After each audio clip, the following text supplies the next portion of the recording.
শরীর শিউরে ওঠার মতো একটি ঘটনা। গভীর রাতে মুয়াজ্জিন মাইকে ঘোষণা দিচ্ছে, প্রিয় এলাকাবাসী ঘুম থেকে উঠুন, সেহেরি খান। পাশ ফিরে উঠতে যাব, তখন খেলাম বড় ধরনের একটা ধাক্কা। ঝাপসা আলোতে দেখলাম আমার মতো দেখতে পাশে একজন শুয়ে আছে। এইটা আবার কি? ভয়ে ভয়ে তাকে নাড়া দিলাম, দেখলাম অচেতন, কোনো কথা বলছে না। শরীরটা খুব ঠান্ডা। কিছুক্ষণ পরে মনে হলো ভদ্রলোক মারা গেছে।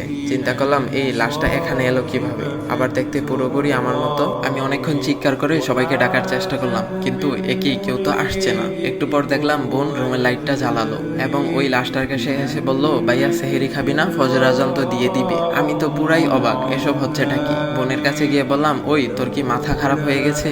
লাশটা রুমে আসলো কিভাবে? এটা কার লাশ? দেখলাম সে আমার কোনো কথাই শুনছে না। সে লাশটা ধরে অবাক হলো এবং চিৎকার করে উঠলো। মুহূর্তেই পাশের রুম থেকে আব্বু আম্মু আসলো। আম্মু ধপ করে খাটের পাশে বসে লাশটাকে ধরে ঝাঁকাতে লাগলো এবং চিৎকার করে বলতে লাগলো, বাবা কি হয়েছে তোর? কথা বলছিস না কেন? কথা বল বাবা, কথা বল। আম্মুর চিৎকারের আওয়াজে চাচা চাচি, ভাই ভাবি, কাজিনের সবাই এসে জড়ো হলো। লাশটা দেখে সবাই ইন্নালিল্লাহ পড়তে লাগলো।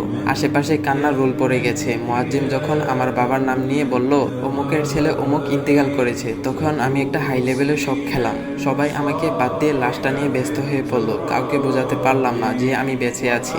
মনে হলো সবাই পাগল হয়ে গেছে। এক কাজিনকে খেপে গিয়ে একটা ধাক্কাও মেরেছি, কিন্তু দেখলাম সে বিন্দু পরিমাণ প্রতিবাদ করলো না। ফজরের পর লাশটা গোসল দেওয়ার ব্যবস্থা করা হলো। মুয়াজ্জিম সাহেব আরেকজনকে নিয়ে আসলেন গোসল দিতে। দুজন বলাবলি করতে লাগলো, আরে মৃত্যু কার কখন আসে বলা যায় না, এরকম তাগড়া মানুষ মারা যাবে কে ভেবেছিল? কাল বিকেলেই তো আমাদের সাথে হাসি মুখে কথা বললো। আমি লাশের পাশে দাঁড়িয়ে ওদের কথা শুনছিলাম। গোসল দেওয়ার পর কাফনের কাপড় পরিয়ে খাটের উপরে লাশটা রাখা হয়েছে। লাশটা ডাকবার জন্য মসজিদ থেকে কালো রঙের কাপড়টা আনা হলো। সবাই শেষবারের মতো লাশটাকে দেখার সুযোগ করে দেওয়া হলো। এখনো আমার কাছে সবকিছু পরিষ্কার না, কিছুই বুঝতে পারছি না আমি। বাসার আশেপাশে প্রচুর মানুষের ভিড়, আত্মীয় স্বজন, বন্ধু বান্ধব সবাই এসেছে লাশটাকে দেখতে। কত পরিচিত মানুষ কান্নাকাটি করছে, কিন্তু কাউকে বুঝাতে পারলাম না আমি মারা যাইনি, আমি বেঁচে আছি। এটা অন্য কারো লাশ, কেউ আমার কথা শুনতে পাচ্ছে না।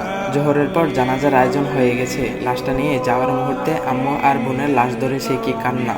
অবাক ব্যাপার, একদিন আগেও ঠান্ডা সর্দি লেগেছিল, হালকা জ্বরও ছিল। 2-1 দিন যাবত ঠিক মতো নামাজ আদায় করতে পারছিলাম না, কিন্তু আজ কিছুই মনে হচ্ছে না। আমি পুরোপুরি সুস্থ আর শরীরটাও তোলার মতো হালকা মনে হচ্ছে। যাই হোক, লাশটা চৌরাস্তার ঈদগাহ মাঠে জানাজার জন্য নিয়ে যাওয়া হলো। ঈদগাহ মাঠে একটুও জায়গা ছিল না। বাবা হালকা একটু কথা বললো, পরে ইমাম সাহেব একটু বয়ান করে জানাজা পড়লেন। জানাজা শেষে লাশটা কবরস্থানে নিয়ে যাওয়া হলো। সেখানে গিয়ে দেখলাম দাদুর কবরের পাশে একটা কবর খনন করা হয়েছে। ঠিকঠাক ভাবে লাশটা দাফন করে সবাই আত্মার মাগফিরাতের জন্য দোয়া পড়তে লাগলো। মোনাজাত শেষে সবাই যার যার মতো চলে গেল, কিন্তু বাবা মা বসে থাকলেন, তাদেরকেও জোর করে নিয়ে যাওয়া হলো। অবশেষে আমার কাছে সবকিছু পরিষ্কার হতে লাগলো যে আমি আর এই জগতে নেই।